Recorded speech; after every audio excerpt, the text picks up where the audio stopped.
Hey everyone, I'm working to hit 1,000 subscribers and I need your help to get there. If you enjoy this content, please hit that subscribe button right now. Faithful, there is one rule that exists in the world of NFL fandom that everybody understands instinctively. You do not, under any circumstances, say the S word out loud in July. You don't do it. It's bad luck. It's premature, and it's the kind of thing that gets you laughed at by every rival fan base on the internet. And yet this week, out at the American Century Championship, one of the most legendary, most respected, most decorated figures in the entire history of this franchise walked right up to that line and stepped clean over it without blinking. We're talking about the GOAT himself, Jerry Rice. And what he said, along with a flood of other jaw-dropping praise pouring in from some of the most respected voices in football, has Niner Nation absolutely buzzing right now. So grab a seat, because we've got a lot of ground to cover, and it starts with two words nobody expected to hear this early in the offseason. Let's set the scene. The American Century Championship out in Lake Tahoe has become one of those unofficial off-season gathering spots where NFL legends, current stars, and respected media voices all mingle together, and this year, reporters like Vic Tafur and outlets like NBC Sports Bay Area were right there capturing every golden soundbite. And folks, there were several worth talking about, but let's start with the one that's already lighting up group chats across Niner Nation. Jerry Rice, when asked about newly signed wide receiver Mike Evans, didn't hold back for a second. He called him a great leader, someone he'd personally had the chance to meet, describing him as a genuinely good individual who simply works hard. And here's the thing about Jerry Rice that every longtime 49ers fan already understands deep in their bones. The man's mentality has not shifted one single inch since the day he stopped playing football. He has always been the hardest working guy in any room he walks into, and when this franchise struggles, Rice is typically the first person pointing directly at the players and demanding more accountability, more effort, more of that relentless standard he set during his own playing days. So when Jerry Rice specifically singles someone out for their work ethic, that carries real weight. That's not empty praise. That's the GOAT recognizing a kindred spirit. But Rice didn't stop at praising Evans as a person. He got into the football specifics too, and this part should have Niner fans absolutely salivating heading into the season. Rice specifically pointed to Evans' massive catch radius and imposing frame, essentially telling Brock Purdy exactly what to do in the red zone. Just throw it up. Let Evans go attack the football the way he's done for over a decade at an elite level, almost like an old-school alley-oop finish at the rim. Simple, direct, devastatingly effective advice from a man who knows a thing or two about turning contested catches into touchdowns. And Rice wasn't the only legend singing Evans' praises out in Tahoe. Larry Fitzgerald, another Hall of Fame caliber receiver in his own right, weighed in with arguably an even bolder statement courtesy of reporting from Vic Tafur. Fitzgerald flatly called Evans the most underrated receiver of his entire generation, pointing out that you would genuinely struggle to find anyone across the league who has been more consistently productive over the years. And Fitzgerald didn't stop there. He noted that Evans is already a Super Bowl champion, and now you're pairing him with Kyle Shanahan, widely regarded as one of the most brilliant offensive minds currently working in professional football. Fitzgerald himself made a point of saying that assessment wasn't some biased homer take. That's simply the honest, objective truth about what this pairing could become. But here's where this story gets even more interesting, because Jerry Rice didn't just stop at praising what Mike Evans brings on the football field. He pivoted the conversation towards something arguably even more valuable for this organization long-term: what Evans brings to the locker room as an example for San Francisco's younger players, specifically pointing to rookie receiver Stribling as someone who stands to benefit enormously just from watching how a decade-plus veteran like Evans approaches his daily work. And honestly, that observation deserves to be expanded even further, because it's not just about the rookies. Think about the ripple effect this could have across the entire young receiver room. Guys like Ricky Pearsall, Jacob Cowing, Jordan Watkins, all of them getting a daily, up-close look at exactly what sustained, decade-long professional excellence actually looks like. That kind of influence doesn't show up on a stat sheet, but it shapes a locker room culture in ways that absolutely show up on Sundays eventually. And that culture conversation is worth sitting with for a second because it represents a genuinely fascinating evolution for this franchise. Go back just a couple of years, and it would have been hard to imagine this roster's locker room culture getting meaningfully better than it already was. But somehow, it has. There's a real sense that some of the friction and negative energy that crept into the room during the tail end of previous eras has been deliberately weeded out, replaced by players who bring not just talent, but genuine professionalism and positive daily energy.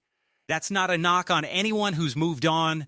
Plenty of beloved former Niners deserve nothing but respect and gratitude for what they gave this franchise. It's simply an acknowledgement that the culture being built right now feels different, feels more intentional, and feels like it's trending in exactly the right direction heading into a pivotal season. Now, back to those forbidden words, because Jerry Rice, mid-interview, dropped a line that no seasoned NFL voice says lightly in the middle of July.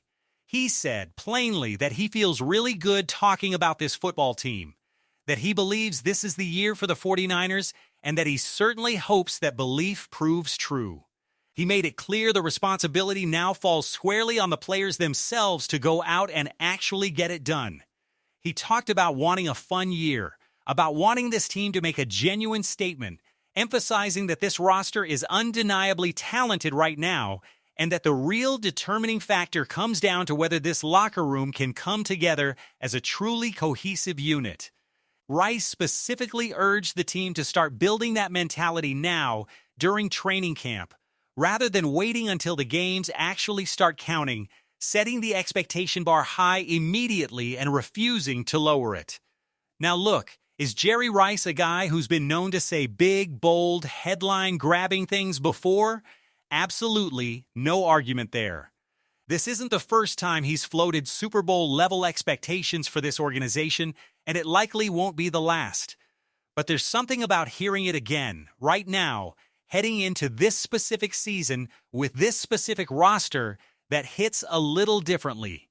Rice has earned the right to speak with authority on what a championship-caliber 49ers team actually looks like.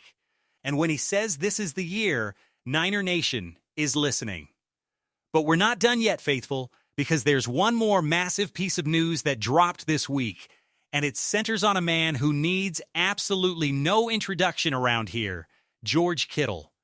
The People's tight end has officially landed on the latest league-wide tight end rankings compiled from executive coaches and scouts, courtesy of respected NFL insider Jeremy Fowler. And where did Kittle land? Third overall in the entire league, trailing only Brock Bowers and Trey McBride. And here's what makes that ranking genuinely remarkable. It's not age that's holding Kittle back according to the evaluators who compiled this list. It's purely injury and durability concerns. Because when this man is actually on the field, the production remains absolutely elite even at 32 years old. Last season, he posted 57, 1 receiving yards per game, second among all tight ends in the league, hauled in 7 touchdowns, and averaged an outstanding 2.39 yards per route run. When San Francisco targeted Kittle, the team posted a jaw-dropping 138.4 passer rating, and his catch rate sat at a stellar 82.6%. And here's a detail worth sitting with for a moment. Brock Purdy's overall passer rating has consistently, historically been massively better whenever Kittle is actually on the field compared to when he's not. That's not a coincidence.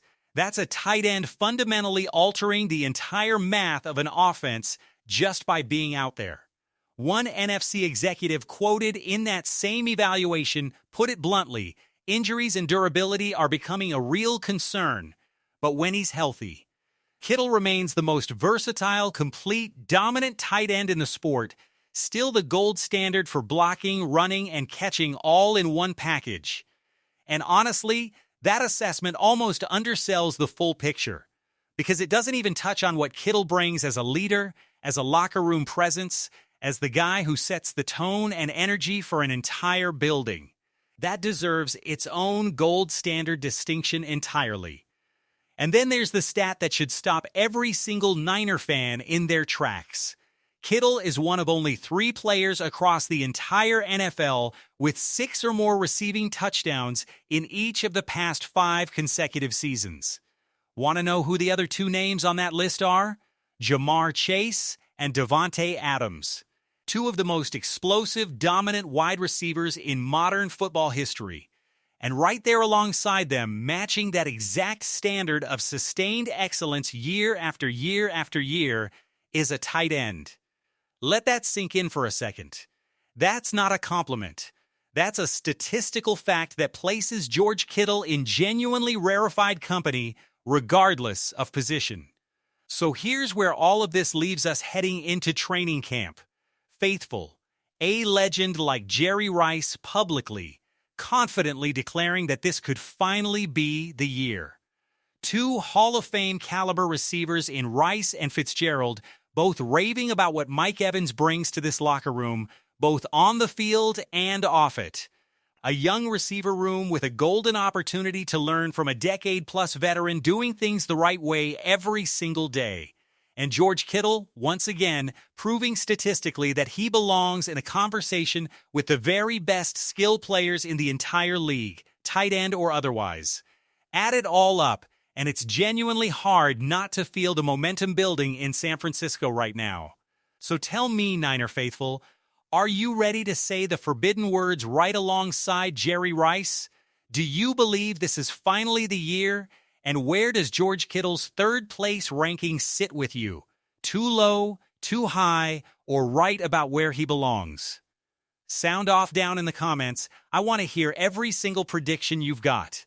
And if this got you as fired up as it got me, smash that like button, subscribe to the channel so you never miss an update heading into training camp, and drop a comment letting me know what story you want covered next. Until next time, faithful, stay loud and let's go Niners.